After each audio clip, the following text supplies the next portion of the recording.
Sanibonani nonke, igama lami nguBuyiswa Mayekiso.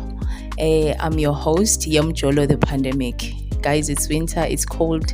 Please keep warm. We don't want you guys getting sick. Remember guys to follow us on Econo Podcast. Namhlanje ke angihambi noza kwethu ngihamba ngedwa, but it's still going to be a very interesting topic. I hope you guys are tuned in. Nisilandele kuzo zonke izinkundla zokuxhumana zethu. Namhlanje ngihamba nobhuti lana Anonymous. He would like to share his testimony based on love. Guys, we know ukuthi sonke sinawo ama ups and downs of love, of umjolo. All of us, we've got testimonies. That's why, in fact, I would like to hear more of Anonymous is coming through. Bazo share stories and listen guys, abantu bayafuna ukuzizwa. You'll never know ukuthi ungasiza bani ngalokho. Ngiyakwamukela bhuti wami. Ngiyabonga sisi wami. Yebo. Siyajabula ukuthi sinawe lana namhlanje. We'd really love to hear from you. Siyabonga nokuthi futhi ukwazi ukuthi usithembe ngokuthi uzokwazi ukusitshela ngestory sakho. Yebo kunjalo. Into yami kanje sis, ngizwile lana nge-podcast lena nikhiphile malana nomjolo pandemic. Yeah. So kunento ezisuke zangithinta kakhulu and ezicishe ezihambisane kanye ne-experience engisuke ngaba nayo emjolweni. So it's something ukuthi like ngibonile ukuthi no man lento lena kahle uyazi labantu bakhuluma nami grand yabona. So yeah, ibe into ukuthi like angwazanga ukuthi nami ngiyigcine nje ngathi ithi nami ke ngishare lento engeke ngadlula kuyona ukwenzela ukuthi abanye abantu bakwazi ukufunda, bakwazi ukubona ukuthi into ezikanje zenzeka vele siyahlangabezana nazo kodwa siziphatha kanjani emveni kwalokho. Siyabonga bhuti. Yeah. And I can assure you ukuthi this is a very safe space ukuthi uzokhuluma ngalo daba. Siyabonga bhuti ungaqhubeka. Okay. So mina like kule experience engisuke ngahlangabezana nayo ukuthi ke uyabona into zomjolo uhlangana nabantu like nako qhiqhiqhi seniya attractana yabona senigcina seni escalator noma mhlambe nami ngigcina sengibona ukuthi hayi man lo muntu lo kahle ngiyamdinga ngiyamthanda yabona. So kwaba nzima ukuthi ngiloko ngigcinile ngaphakathi ngagcina ngimtshela ukuthi ayazi mina kahle ngiyakuthanda and ngiyafisa ukuthi ngibe nawe nesiqhube lento lena sibone ukuthi sibeka kuphi. Nakanye nje naye washo ukuthi hawu ngempela bengalindelanga kodwa bengibona lento ukuthi unayo and ufuna ukukhuluma kodwa ke bengacabanga ukuthi ungaba ngokusheshsha ngaliyo ndlela. Yeah. Ngasho ukuthi nami ngashaya uvalo ukuthi mhlambe sengigijime kakhulu kodwa ke ungenani nami iyona into bese ngimtshele yona ukuthi ngizizwa kanjani bengasabiseleke emuva. So sayizama lento sayiqhuba washo ukuthi hey wena angazi ukuthi ke uzoyimela na lento le uzongimela na. Kusho yena uSisi. Kusho yena athi uzongimela na. Kathi hayibo uma uthi uzongimela kusho ukuthi wena kahle uningi ungabe ubhekane nakho. Kodwa ke ngayithatha nje ukuthi ngachitha amanzi nje ngathi mhlambe uzoba right asibone ukuthi lento isibeka kuphi. Nami ngayeka yadlula nje. Kodwa ke ekuhambeni kwesikhathi sayiqhuba lento kwafika isikhathi sokuthi manje ke sengicala ukubona ama blue colors, sengicala ukubona ukuthi kahle lo muntu oyinhloboni yabo. So ngazama ukuthi at least mhlambe angicooperate kahle ngoba esikhathini esiningi bengibona ukuthi unalento emhluphayo kodwa akakwazi ukukhuluma ngayo. Ufela ngaphakathi uncamela ukuthi akhulume nestatus ukuthi akhulume nami uthanda ukuthi azikompare nabanye abantu ekutheni afocus ngempilo yakhe ukuthi ayibuilde kanye nami. So konke lokho kwangibonisa ukuthi hayi, lo muntu lona ngathi ubhekane nokuningi and akufuni ukuthi akuveze and unalento ukuthi uba ne-pride mawubhekane nenkinga awuboni kuyisidingo sokuthi uthathe ulwazi komunye umuntu ulisebenzise.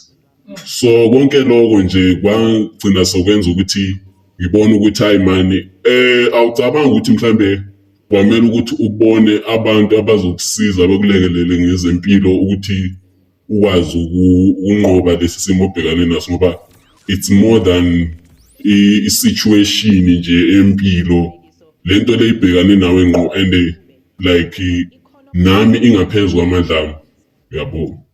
So kuloko nje ngazange ngafuna ukuyithatha lento ngoba yena bengalo muntu ukuthi I don't take advices nje. Umuntu uyaqhamuka sentshela ukuthi hayi kumele ngibone abodokotela ngiboneni ungubani wena, yabo. So yonke lento le yangibonisa ukuthi umuntu onenkani akafuni ukulalela omunye umuntu.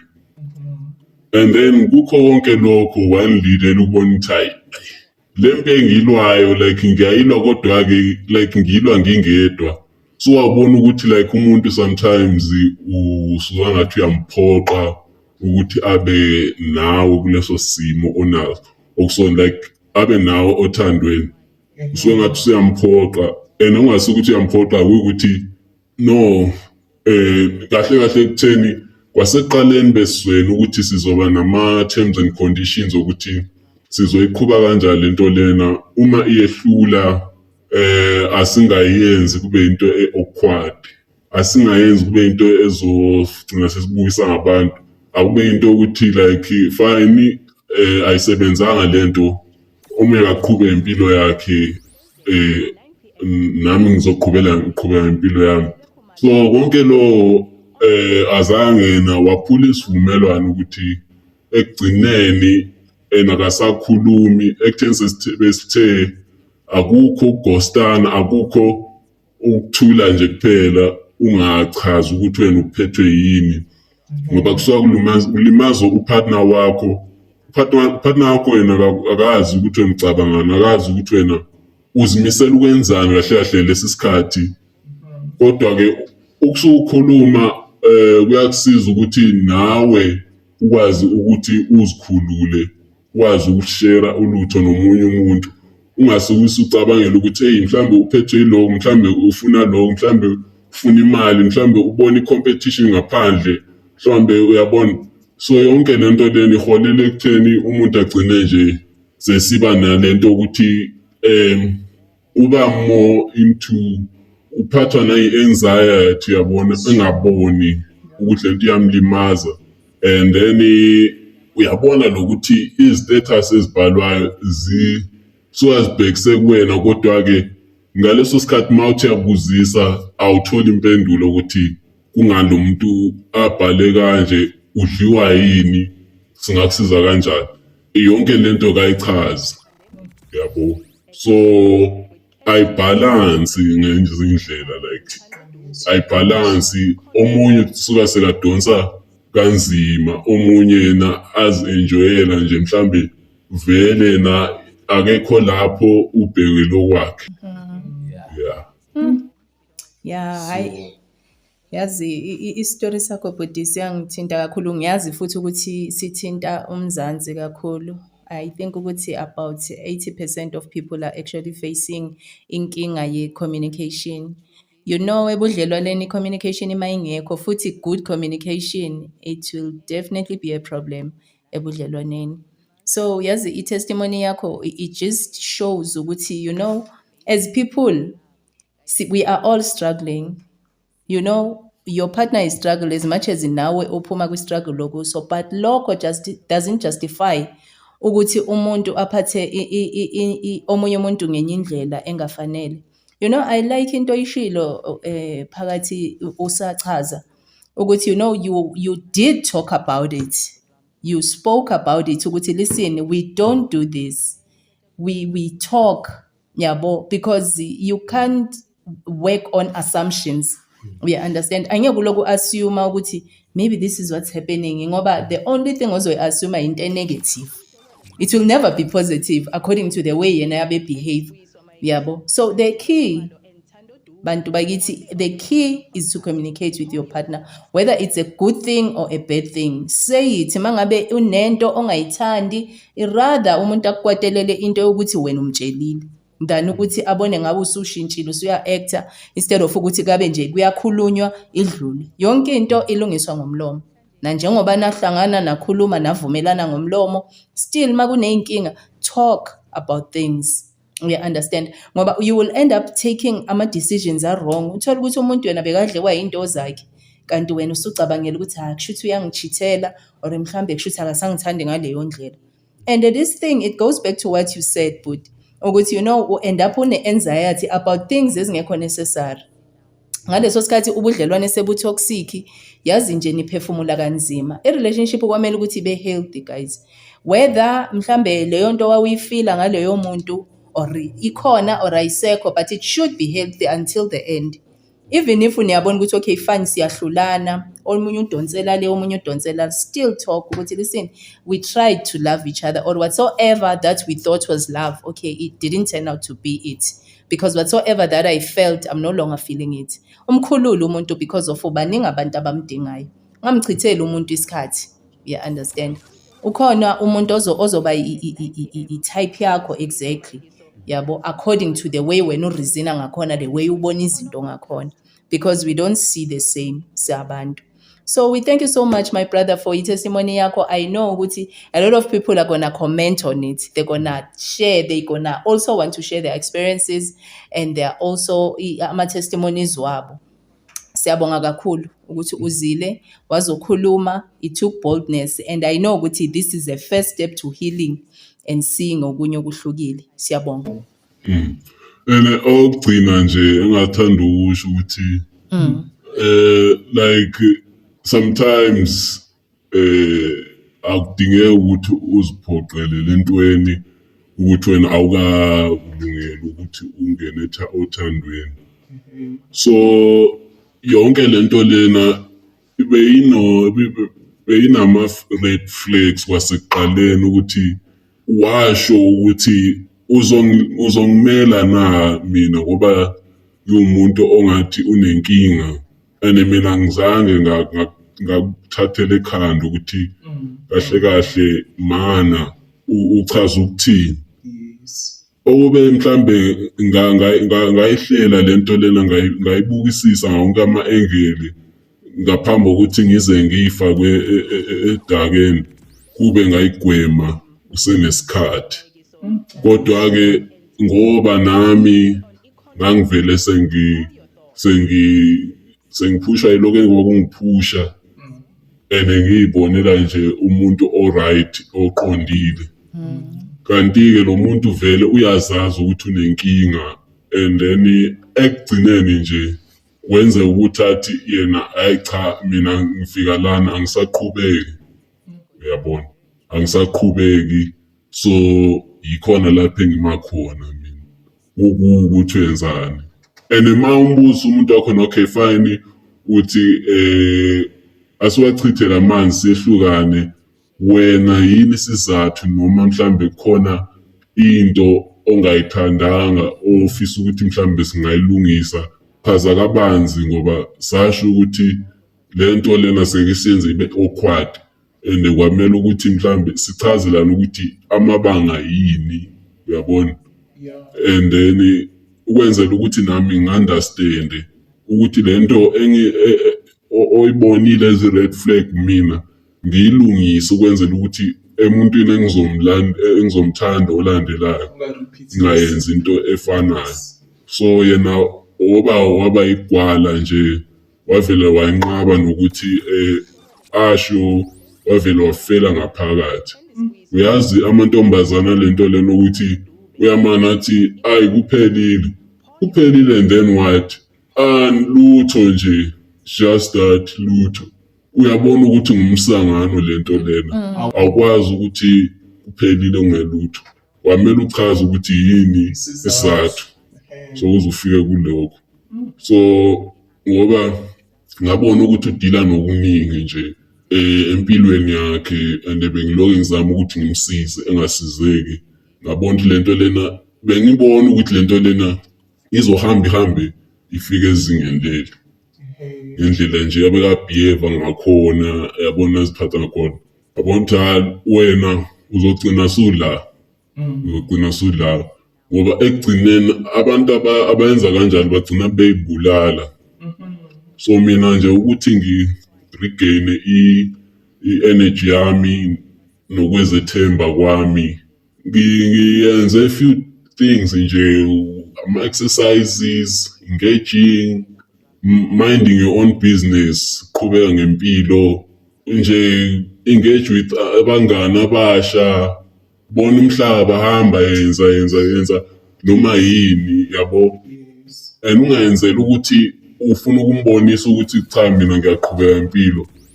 Zenzela wena like ngaphakathi ukuthi wena uzisuthise. Yabo. So yonke lento lena ngayenza and ngabona ukuthi hayi kancane ngiyakhohlwa ngaye lo muntu. Kahle angiphume kuyena. So yona lento engangisiza kakhulu. Wow, yazi you are a very positive person. Yazi ngikufisela konke okuhle bhuti wami ukuya phambili. And whosoever that's gonna meet you next is really gonna meet umuntu oqotho. So can I ask you a question? Kuyo yonke le experience oyi-experiencile, because I believe ukuthi this was an experience that you were supposed to experience. You know, what did you learn from it? Ngasho ukuthi kuyonke lento lena ngifunda ukuthi umuntu audite njengoba like umuntu ayenza i-interview, like audite qala umbone ukuthi uyapi ngempilo, ungumuntu onjani, akumthathe nje for ispin, umthole ukuthi umuntu onjani, ubehave kanjani nabanganini ngaphambi kokuthi usubscribe kuye, yabo. Like nawe uzicheck ukuthi ngiyena lo muntu engifuna ukuthi ngizibophelele kuye ukuthi ngiyamthanda, yabo. So ngoba esikhathini esiningi siyayimisa leso step and it's into kumele siyenze njengabantu ukuthi audit umuntu uqala ngaphambi kokuthi uze uye kudeni naye ngoba sengakushintshela and if ukwazi ukuba i-good analyzer yomuntu ukuthi lo muntu right, uzovela umbambe kwasekuqaleni. Njengoba mina ngehlulekile kodwa ngagcina sengizithola endaweni ukuthi angikwazi ukuthi noma engiyibonile angixwayisile ngayo mina ngangayinaki nje. Yeah, so kubalekile ukuthi sala umuntu akungeke ukhoste lutho, but okuzokhosta kakhulu ukuthi wenza ama long term nomuntu ongazimiselanga. Kuyazwakala bhuti, Mzansi nizwile. I-story sakho is really inspirational. Actually, it sounds like a normal story, but actually it does a lot of damage emotionally when you look at it, you know. Ngoba mangabe you have invested all your feelings to somebody and actually thinking about the future, and then the person turns out to be as normal about things as ever, it's a really terrible experience. So ngiyabonga kakhulu ukuthi wena ukwazile ukuphuma kulokho and futhi waphuma ngamandla, and you have gained everything that you almost lost, and thank God ukuthi you didn't lose yourself. We see ama brothers wethu nama sisters wethu out there, they've lost themselves in the name of love, all because of exactly what we are talking about, ukuthi umuntu uyawabona ama red flags but ayishaya indiva, ayenza ngathi akaboni, I prefer ukuthi no, mhlawumbe umuntu uzolunga. Listen, umuntu makakubonisa iqiniso lakhe likholwe the first time. Do not think ukuthi umuntu akuvezela ukuthi listen, I'm a pig, and then you would think ukuthi staying will make him one day become a cat. No, a pig is a pig bakithi.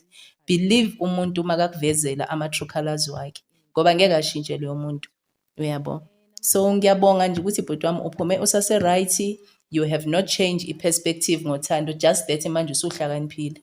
Now you are aware ukuthi umuntu, that's why kusho ukuthi like Dubi wathi take time, to know a person. Take time. That is the most important step towards a successful relationship, is for you to take time to know a person. That taking time will actually lead you to see ukuthi, do I have love for this person or was just lust?